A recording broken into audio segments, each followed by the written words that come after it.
What is up, guys? Delboy here. So Mikey Garcia has vacated his IBF lightweight title, meaning we are further away from an undisputed lightweight champion.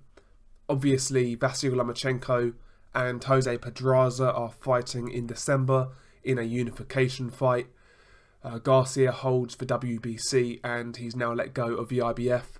So we were very close to a potential unification scenario, but that now has gone out of the window.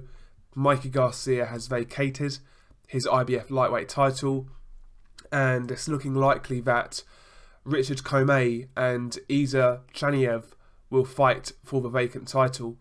That will actually be a decent fight. Richard Comey, he's a good puncher, he's a decent boxer.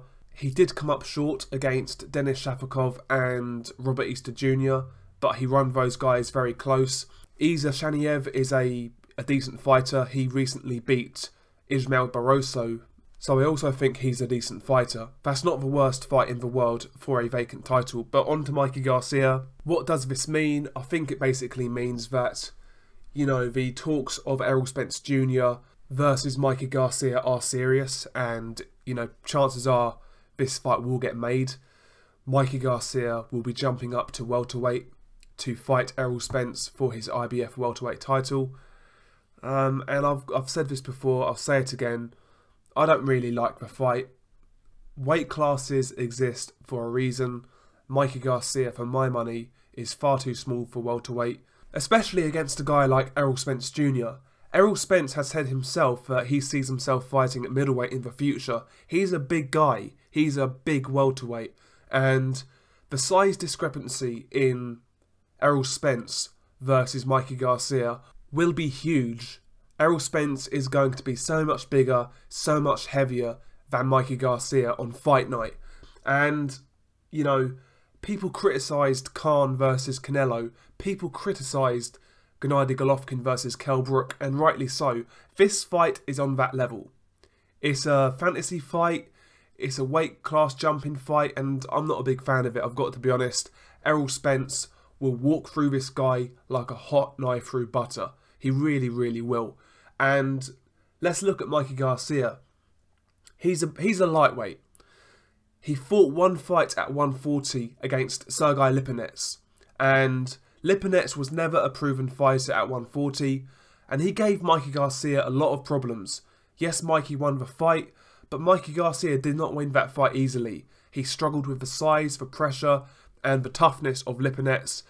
Mikey Garcia's punch power weren't quite what it was at 135. His punch power at 140 was depleted. So, you know, when he goes up to welterweight against a big guy like Errol Spence, I don't think his punching power will even really be a factor, to be completely honest. Errol Spence would have fought a lot harder punchers than Mikey Garcia. You know, Kell Brook, I'm pretty sure the welterweight Kell Brook hits a lot harder than Mikey Garcia. You know, and he didn't really put a dent in Errol Spence, let's be honest about it. I just feel this is a terrible fight for Mikey Garcia. I really, really do.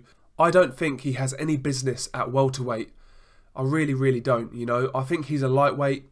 He even said himself on his comeback after he kind of got over the whole Barbaram lawsuit thing, he came back to boxing, and he said that the division he sees himself creating a legacy in is lightweight. That's what he said. And I agree with him. He's a lightweight. That's where he will do his best work, and at a push, 140 pounds. But welterweight? No, not for me. And the people pushing this fight, I mean, come on now. This is as bad as Golovkin versus Brook. This is as bad as Canelo versus Khan. It's a fight with two big names, but very little substance. I don't think it is a competitive fight. And these type of fights seem to be happening a lot more in boxing these days. It seems to be happening a lot, you know, guys coming up in weight, severely undersized, severely outgunned, and they're in fights where they can't really win. Tell me, how does Mikey Garcia beat Errol Spence? How do you expect him to outbox Errol Spence for 12 rounds when at times he was struggling with Sergei Lipinets coming forward? If he's struggling with Sergei Lipinets in any sense, how is he going to deal with Errol Spence's pressure? A guy who's bigger, Who's a better body puncher? Who's a better boxer? Who's better at cutting off a ring? Who's a bigger puncher? How is he going to cope with Errol Spence? He's not going to. Weight classes exist for a reason. Mikey Garcia is getting beat up in this fight, should it happen. And I can't see this fight not happening now. Now Mikey Garcia has vacated his IBF lightweight title, I cannot see this fight not happening. Why would he vacate it otherwise? And I know there's going to be people out there saying, well, Mikey Garcia asked for it, so he should get it. Well, you never took that approach with Canelo versus Khan. Khan asked for it. He signed up for it. As did Kell Brook against Golovkin. Why didn't you say that then?